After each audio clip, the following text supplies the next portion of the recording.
Hello everyone, welcome back to our channel. তো আর একটা mini blog তোমাদের সাথে শেয়ার করছি। তো আজকে হচ্ছে সানডে আর আমি টান করে চলে এসেছি কিচেনে। আর কিচেনে এসেই দেখছি সঞ্জু সমস্ত আর কি জোগাড় হয়ে গেছে।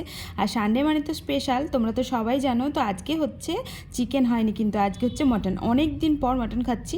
তো আমি বললাম যে একটু নিয়ে আসো। আসলে মটন আমার বেসিক্যালি খুব একটা ভালো লাগে না, কিন্তু সঞ্জু খুব ভালোবাসে, তাই বললাম যে ঠিক আছে নিয়ে এসো তাহলে। আর এদিকে দেখো এখনও কষাচ্ছিল আর আমি বলছিলাম যে দাও এক পিস খাবো। তো তারপর তো বললো যে দাঁড়াও কষানো হোক একটুখানি, এইমাত্র দিলাম। আসলে ওই সমস্তটা সব কিছু করেছে। ও মাংসটা যেহেতু ভালোই করে, তাই আমি বলি যে ওকেই করতে, কারণ আমার দ্বারা খুব একটা ভালো হয় না। আর এখন আজকাল তো আমি রান্না করি না, তাই রান্না ভুলেও গেছি জানো তো, খুব একটা ভালো করতেও পারি না। আর তার মধ্যে দেখো দিয়েছিল পেঁপে, যাতে তাড়াতাড়ি সেদ্ধ হয়ে যায়। আমাদের তো কুকার নেই, এই কড়াইয়ের মধ্যেই যেটুকু সেদ্ধ হবে। আর এই যে অনেকক্ষণ পর একটু কষা হয়েছিল। আর আমার না চর্বি খেতে খুব ভালো লাগে, তাই ও আমাকে চর্বির একটা মানে চর্বি দিল একটা তুলে। আর চলো খাওয়া দাওয়া করে দেখাচ্ছি তোমাদেরকে। তো এই যে দেখতে পাচ্ছ এখন দিয়ে দিচ্ছে হচ্ছে জল দিয়ে দিয়েছি, আর টকবক করে ফুটছে।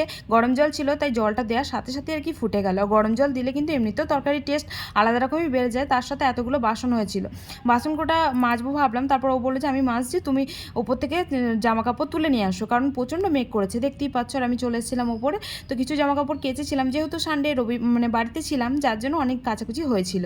আর রবিবারটাই ভাবছি এখন করে কাচবো, না হলে এমনিতে তো ভিজে যাচ্ছে জামা কাপড়। তোমাদেরকে আগের ব্লগে তো দেখিয়েছি দোকানে আছি, কি দোকানে থেকে আর কি করে তুলবো বলো জামা কাপড়, বারবার তো আর আসা যায় না বাড়ি। আর এই যে দেখতে পাচ্ছ এখন বসে গেলাম খেতে, কারণ হয়ে গেছিলো, খুব একটা লেট হয়নি। আর কষাতেই অনেকটা সেদ্ধ হয়ে গেছিলো। জল দেওয়ার পর একটু ঝোলঝোলই রেখেছি, খাসির ঝোলটা খেতে কিন্তু আমার খুব ভালো লাগে।